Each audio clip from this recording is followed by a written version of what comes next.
L'odorat, c'est quelque chose qui est très ancré en nous et c'est vraiment le cœur de nos émotions. Sentir les fleurs qui éclosent, l'odeur de la nature quand on va se promener.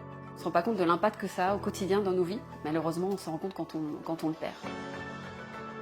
J'avais le nez complètement bouché, j'avais perdu l'odorat, j'en étais aperçue très rapidement. Donc j'étais jeune, j'avais 18 ans, je pensais avoir simplement un rhume. Et mon médecin traitant a vite compris que c'était autre chose, donc il m'a envoyé tout de suite vers un ORL spécialisé. J'ai tout de suite su voilà, ce que j'avais, une polypose naso-sinusienne.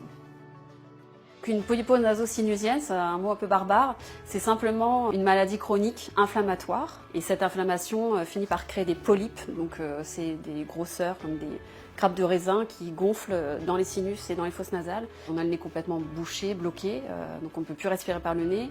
Et dans un second temps, on subit aussi une anosmie totale ou partielle. Donc l'anosmie, c'est une perte de l'odorat. Perdre l'odorat, c'est avant tout perdre une grosse partie de son goût, c'est sentir les autres, se sentir soi-même aussi. Le fait de sentir ces odeurs, on a plus confiance en soi parce qu'on sait si on sent mauvais, si on sent bon.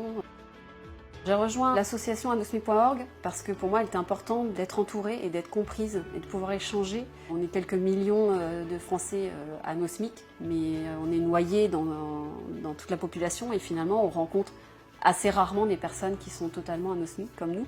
Et c'est aussi un plaisir pour moi de pouvoir échanger et faire mon propre retour d'expérience pour aider des personnes qui viennent de découvrir, qui sont atteintes d'une polypose nasale et qui ont besoin d'avoir des retours d'expérience. Si je peux passer un mot pour la communauté WAP-Respi, ce serait de toujours être positif et aller de l'avant. Il y a des solutions. Quand j'ai découvert la maladie, pour moi, ça a été très compliqué les premières années et finalement aujourd'hui, j'en suis là, je vais beaucoup mieux. Surtout entourez-vous et voilà, restez positif. Il y a plein de choses qui arrivent et je suis sûre que même pour les personnes aujourd'hui pour lesquelles on n'a pas de solution, un jour on trouvera comment faire retrouver l'odorat.